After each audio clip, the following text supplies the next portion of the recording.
వేదనలు భరించిన యేసువే హోసన్నా ఉన్నత దైవమా హోసన్నా దావీదు తనయుడా హోసన్నా ఉన్నత దైవమా దావీదు తనయుడా షారోను రోజావే నిర్దోషరక్తమే దైవను పిల్లవే షారోను రోజావే నా ప్రాణ స్నేహమే నిర్దోషరక్తమే దైవను పిల్లవే.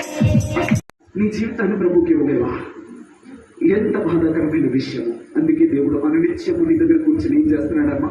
ఉంగలారుస్తున్నాడు. నీ కొరకు ఎదురు చూస్తా ఉన్నాడు.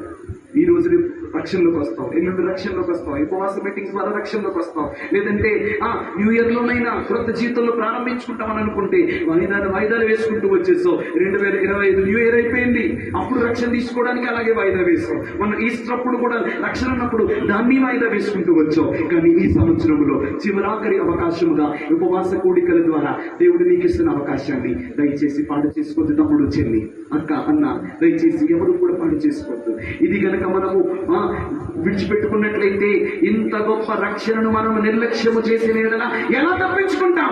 తప్పించుకునే అవకాశం లేదు. దేవుడు నిన్ను ప్రేరేపిస్తున్నట్లయితే ప్రియ సహోదరి, ప్రియ సహోదరుడా, ఇప్పుడు దినాలు ప్రార్థించుకో. పాపమును పూర్తిగా సిలువ వేయి. పాపమును దూరంగా వెళ్ళేటువంటి అవకాశం ప్రభువుని అడుగు. పరిశుద్ధాత్మ సహాయం అడుగు. పరిశుద్ధాత్మ దేవుడు మనలో ఉన్నారు, ఎక్కడో లేరు.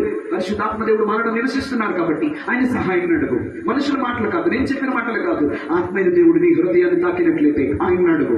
1 గంట దేవుని సన్నిధిలో గడిపే ప్రయత్నం చేయి. అందరూ వెళ్ళిపోయిన తర్వాత, లేదంటే రేపు ఉదయం ప్రారంభం, ఈ ఆరాధన ప్రారంభానికి 1 గంట ముందు ఇక్కడికి వచ్చేసి ప్రభు యొక్క బలిపీఠం పట్టు ఆయన పాదాలు పట్టుకుని, అయ్యా నాకు సమాధానం కావాలని అడుగు.